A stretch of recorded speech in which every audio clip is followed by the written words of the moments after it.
नमस्कार।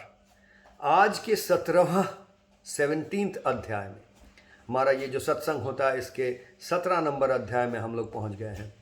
तो इस 17 नंबर अध्याय में आज जिस विषय में हम बात करेंगे, जिसको हम समझेंगे, वो है आध्यात्मिक जगत और भौतिक जगत के फर्क को। आध्यात्मिक जगत और भौतिक जगत, इसको समझने के लिए सबसे पहले भौतिक जगत में क्या है उसके तरफ देखते हैं। तो इसको हम पिछले कई दिन में थोड़ा समझने का कोशिश किए भी हैं। इसमें देखते हैं कि तन प्राण हम कहते हैं। तन यानी शरीर, फिजिकल डायमेंशन, हमारा बॉडी जो है शरीर, और प्राण एनर्जी। इन दोनों विषय में हम इसके पहले बात कर चुके हैं। तो इन दोनों विषय को अगर लेते हैं तो देखते हैं कि ये थोड़ा स्थूल जगत, ग्रॉस, अंग्रेजी में बोलते हैं ग्रॉस, और हिंदी में हमारी भाषाओं में हम कहते हैं स्थूल जगत की बात है। ये पार्थिव या भौतिक जगत भी हम कहते हैं इसको। तो इस जगत की जो भी चीज़ें हैं, इसका चरित्र क्या है, इसमें कौन सा गुण है, और आध्यात्मिक जो जगत है, जो स्पिरिचुअल जगत है, उसमें जो भी है, उस जगत में जो भी हमको मिलता है, उनके क्या गुण हैं, उनका क्या चरित्र है, ये आज समझेंगे। और इन चरित्रों के साथ हमारा क्या संपर्क होना चाहिए, क्या संबंध होना चाहिए, क्या रिलेशनशिप होना चाहिए, इसको भी समझेंगे थोड़ा। तो भौतिक या पार्थिव या मटेरियल जो जगत है, जो स्थूल जगत है, इसमें तन प्राण जो है, इसमें हम देखते हैं कि फिजिकल या एनर्जेटिक जो भी चीज़ है, इसको हम नाप तोल कर सकते हैं। ये इसका एक बहुत बड़ा चरित्र है, इसका गुण है। क्या कर सकते हैं? इसको हम नाप तोल कर सकते हैं। तो कोई चीज़ का कोई आयतन है, आयतन मतलब शेप है, तो उसको हम कितना सेंटीमीटर चौड़ा, कितना लंबा, कितना ऊंचाई, ये सब नाप सकते हैं। उसका वजन कितना है, ये वजन नाप सकते हैं। ये 2 किलो है, 4 किलो है, 10 किलो है। एनर्जी है तो उसका मान लीजिए तापमान हो, तो तापमान को हम नाप सकते हैं। ये इतना डिग्री फ़ारेनहाइट है, इतना डिग्री सेंटीग्रेड है, वगैरह वगैरह। या एनर्जी है, किसी एनर्जी को हम कभी प्रेशर, कहीं इस पे देखते हैं, तो प्रेशर भी नापा जाता है वो बैरोमीटर से कि कितना प्रेशर है। इसी तरह से जो भी चीज़ है, लाइट, आप सोचिए, जो प्रकाश है, लाइट एनर्जी जो है, लाइट का जो शक्ति है, उसको भी नापा जाता है। कितने ल्यूमेंस हैं हम बोलते हैं। अभी हम शूटिंग कर रहे हैं, यहाँ पे लाइट लगा हुआ है, जो लाइट से, प्रकाश से हमको दिख रहा है। यहाँ भी लाइट को हम कम ज़्यादा करते हैं, तो मतलब लाइट का जो शक्ति है उसको उतना लुमेंस नाप रहे हैं, कम ज़्यादा कर रहे हैं। तो ये जो कम ज़्यादा नाप तोल करना, ये जो प्रकृति है, ये जो चरित्र है, ये भौतिक जगत में जो भी चीज़ें हमको मिलती है, वो मटेरियल चीज़ हो या एनर्जेटिक हो, यानी पार्थिव चीज़ हो या शक्ति वाला चीज़ हो, ये दोनों का ये एक चरित्र है। इसके बारे में इसके पहले हम काफ़ी बात कर चुके हैं, प्राण के बारे में और तन के बारे में, यानी शरीर और प्राण शक्ति के बारे में। इसके बाद जो हमारे जो सत्र आएंगे, इसके बाद, आज नहीं दूसरे दिन, इसमें हम धीरे धीरे मनश्चित्त या मन और चित्त के बारे में बात करेंगे। तो वो हो गया हमारा आध्यात्मिक जगत या स्पिरिचुअल या सूक्ष्म जगत की चीज़ें। सूक्ष्म जगत के जगत में जो भी हमको मिलता है, मानिए मानसिक जगत में हम सोचते हैं, हमारा आशा है, आकांक्षा है, हमारा विचार है, सोच है। अंग्रेजी में ये सब के लिए हम कहेंगे aspirations, thoughts, opinions, hopes, beliefs. ये सब मन की जो चीज़ें हैं, मन के अंदर ये सब होता है। चिंतन जो हम करते हैं, कोई विचार पे पहुंचते हैं, हम प्लान करते हैं, मतलब कुछ विचारों को लेकर इसके बाद ये ऐसा बनाते हैं। तो ये सारी जो चीज़ें हैं, ये सब मानसिक जगत में ये चीज़ें मिलती हैं। मनश्चित्त, चित्त में और क्या मिलता है, इसमें भी बाद में जाएंगे, वो सूक्ष्मतम है।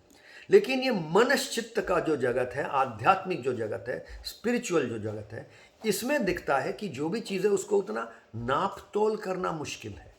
इसका चरित्र में यही है कि इसको नाप तोल, कितना फीट है, कितना वर्ग फीट है, कितना किलो वजन है, ये सब नहीं कर सकते हैं इसको। इसको कम बेसी नाप तोल करना मुश्किल है। तो सूक्ष्म और सूक्ष्मतर या सूक्ष्मतर और सूक्ष्मतम स्पिरिचुअल जगत में जो भी है, मनश्चित्त का जो जगत है, इसमें नाप तोल नहीं है, इसमें वजन नहीं है, इसमें इसका कोई शेप नहीं है, इसको हम छू नहीं सकते हैं, पकड़ नहीं सकते हैं। तो यानी हमारा जो ज्ञान इंद्रिय है, उन ज्ञान उसको हम देख नहीं सकते हैं आँखों से, उसको सुन नहीं सकते हैं। हम खुश हैं, ये मनश्चित्त की बात है, लेकिन खुश को हम देख नहीं सकते। ये खुशी का जो फिजिकल, मैं हंस रहा हूँ, तो ये हमारा फिजिकल डायमेंशन में उसका जो प्रकाश है उसको हम देख सकते हैं, नाप सकते हैं। लेकिन खुशी जो है उसको देखना नापना संभव नहीं है। खुशी का जो प्रकाश है, जिसको हम मटेरियल डायमेंशन में जो प्रकाश करते हैं, हम एक खुश हुए तो एक गिफ्ट खरीद के, चलिए इस शंख को मैं गिफ्ट लेके किसी को दे दिया, ये मेरे तरफ से आपको भेंट है, मैं बहुत खुश हूँ। तो ये शंख जो है, ये वो खुशी का एक प्रकाश है, एक जरिया है, ये मटेरियल जगत में आ गया। तो बात ये है कि ऐसी जो चीज़ें हैं, हर चीज़ का भौतिक जगत में और आध्यात्मिक जगत में, ये दोनों डायमेंशंस में हम दो कह रहे हैं यहाँ पे। देखिए, वैसे हम चार कहते हैं, मन, चित्त और इधर तन, प्राण, दो दो करके चार में बांटते हैं। आज मैं सिर्फ दो में बांट रहा हूँ, क्योंकि ये दोनों को मिलाकर स्थूल जगत में, भौतिक जगत में लाया हूँ, और ये दोनों को मिलाकर हम स्पिरिचुअल यानी आध्यात्मिक जगत में लाया हूँ। तो तन प्राण को भौतिक या ग्रॉस, अंग्रेजी में कहते हैं ग्रॉस, और मनश्चित्त को सटल। अब ये कोई अगर फैन का रेगुलेटर जैसा होता है, अगर घुमाते हैं ऐसे तो देखते हैं वो, हाँ, जैसे मान लीजिए इधर ग्रॉस है, इधर सटल है। या स्लाइडर स्केल होता है, कहीं पर स्लाइडर, जिसको हम वॉल्यूम बढ़ाते हैं किसी चीज़ का। तो मानिए ये इधर रह गया हमारा ग्रॉस, और इधर हो गया सटलेस्ट, सबसे ज़्यादा ग्रॉस, सबसे ज़्यादा स्थूल, और ये सबसे ज़्यादा सूक्ष्म। तो इसका जो स्लाइडर स्केल है, ये स्केल को हम भौतिक से आध्यात्मिक तक लेके जा रहे हैं। इस स्केल में लाइन कहाँ है, कहाँ ये भौतिक है, कहाँ ये स्थूल है, कहाँ सूक्ष्म है, कहाँ सूक्ष्मतर है और कहाँ सूक्ष्मतम है, ये कोई प्रिस्क्राइब्ड लाइन मैं नहीं दे रहा हूँ। या Karmayog for 21st century fit for life का जो प्रोग्राम है, इसमें हम लाइन खींच के नहीं देते। हम यही बोलते हैं, ये सब लाइन आप ढूंढ के निकालिए, हर कोई निकालेगा इन लाइन को, पर ये लाइन्स को समझना है। तो और ये दो लाइन जो है ये स्थूल है, ये दो लाइन जो है ये सूक्ष्म है।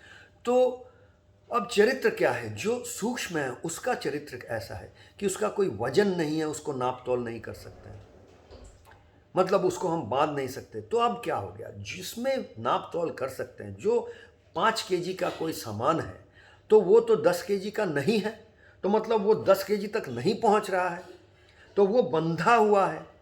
तो कोई भी जो स्थूल चीज़ है उसका चरित्र ये है कि वो बंधा हुआ है, वो एक बाउंड्री के अंदर है, वो एक गंडी, एक सीमा के अंदर है, सीमाहीन नहीं है, असीम नहीं है। वो अगर 5 सेंटीमीटर है तो वो 10 सेंटीमीटर नहीं है। यहाँ से दिल्ली का दूरी अगर इतना किलोमीटर है, अगर 2000 किलोमीटर है, तो वो 10,000 किलोमीटर नहीं है। तो इसको नाप सकते हैं हम, वो क्या है और क्या नहीं है, उसके बीच में हम एक दीवार खड़ा कर सकते हैं। तो वो बंधा हुआ है, सीमा में बंधा हुआ है। ये पार्थिव जगत का भौतिक जगत में जो भी मिलता है उसका चरित्र है, और आध्यात्मिक जगत में, मनश्चित्त के जगत में जो मिलता है उसका कोई सीमा नहीं होता है। वो सीमाएं धीरे धीरे ब्लर्ड हो जाती है, सीमाएं मिट जाती है, तब हम आध्यात्मिक जगत में चले आते हैं। सीमाहीन का जगत, असीम का जगत, तो वो जगत में सीमाएं है नहीं, लिमिटलेस है, अपार है। जैसे कि मन में हम सोचते हैं अब यहां से हमको कलकत्ता से दिल्ली पहुंचना है, एरोप्लेन में चढ़ के इस शरीर को यहाँ से वहाँ ले जाने में समय लगेगा, बहुत प्रयास लगेगा, वगैरह वगैरह। पर मन के खिड़की से अगर मैं पहुँच जाता हूँ, बंगला में गाना है, कोथाओ अमर हारिए जवान नहीं मना मुने मुने, मतलब कहीं भी हमको गुम हो जाना मना नहीं है, मन ही मन में, यानी मन में हम एक पल में कहीं से कहीं पहुंच जाते हैं। और चित्त के जगत में तो और भी ज़्यादा, सोचने में जितना टाइम लगता है वो सोच की भी ज़रूरत नहीं है। बस चित्त के जगत में समय ही नहीं है, सोचने का भी समय नहीं है, यहाँ से वहाँ चले गए, इतना असीम है वो। तो उसमें बाद में जाएंगे डिटेल्स में, पर इतना ही समझे कि वो असीम का जगत है, लिमिटलेस का जगत है। और हम गलती क्या कर बैठते हैं, हमारा मिस्टेक क्या हो जाता है, भ्रम क्या हो जाता है कि हम ये जो चरित्र है, इस चरित्र को इंटरचेंज करके अपना संपर्क बना लेते हैं इन दोनों जगत के साथ। आपको उदाहरण के साथ समझा रहा हूँ। आप एक पार्थिव जगत में ज़मीन खरीदेंगे, आप घर खरीदेंगे, आप मटेरियल चीज़ों के ओनर बनेंगे, मतलब आप उनके मालिक बनेंगे।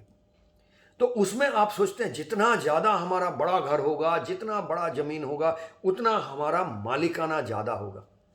पर आपका जितना भी मालिकाना हो वो सिर्फ पेपर में होगा। सही बात तो ये, आप जिस वक्त किसी भी वक्त जहाँ पे खड़े हैं उसी को आप भोग कर रहे हैं।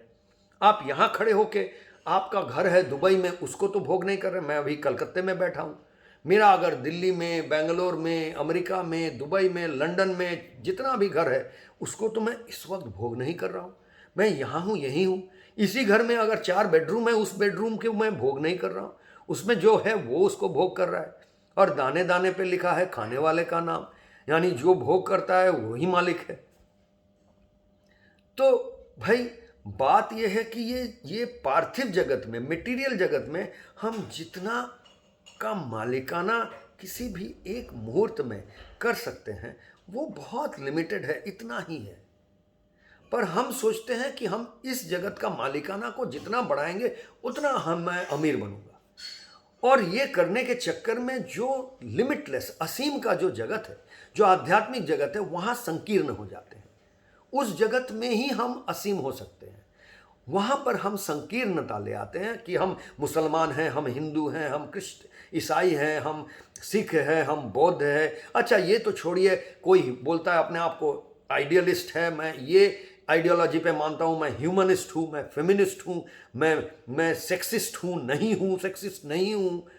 ये सब अलग अलग आइडियोलॉजी लेके आते हैं। पार्टी आता है आजकल, पॉलिटिकल पार्टी, मैं भाई राइट विंग हूँ, कोई लेफ्ट विंग है, कोई मिडिल पाथ है, कोई बीजेपी वाला है, कोई तृणमूल वाला है, कोई कांग्रेस वाला है, कोई और पार्टी वाला है। तो ये सब पार्टी आइडियोलॉजी, ये आइडियोलॉजी का तो नापतोल नहीं है, ये तो स्पिरिचुअल एक जगत की बात है। इसमें हम नापतोल करके इतना मैं क्यों बांधेंगे अपने आप को? तो उसमें हम अपने आप को बांध लेते हैं और इस जगत में अपने आप को, मटेरियल जगत जहाँ हो नहीं सकता है अपार, असीम, उसमें हम असीम होने के प्रयास में लगे रहते हैं। तो ये सबसे बड़ा भ्रम मुझको लगता है हम लोग कर बैठते हैं। और कर्मयोग फॉर 21st सेंचुरी या फिट फॉर लाइफ प्रोग्राम के ज़रिए हम इसी भ्रम से निकलते हैं। ये दोनों जो जगत है, ये दोनों जगत के साथ हमारा जो संबंध है, इस संबंध को सही तरह से, सही प्रज्ञा के साथ एक अटूट संबंध बनाते हैं। हम ये इसमें फंसे नहीं रहते हैं कि हम गलती नहीं करते हैं कि किस जगत में कैसा संबंध बनाना है, इसके बारे में हम क्लियर रहते हैं और रहने का प्रयास करते हैं। आसान तो नहीं है, दुनिया का कंडीशनिंग है ये। हम संस्कार ऐसे बनते हैं बचपन से कि हम ये भ्रम में हर कोई फंस जाता है। लेकिन इससे निकलना इस प्रोग्राम का एक बड़ा मकसद है और इसके ज़रिए हम यही प्रयास करेंगे कि ये दो जो जगत है, भौतिक जगत यानी मटेरियल डायमेंशन और स्पिरिचुअल जगत यानी आध्यात्मिक जगत, इन दोनों जगत को समझेंगे, इन दोनों जगत को इंटीग्रेट करेंगे और दोनों को लेते हुए कैसे जीवन में फुर्ती करते हुए मस्ती के साथ आगे बढ़ते रहेंगे। यही हमारा मकसद है। आज के लिए इतना ही। नमस्कार।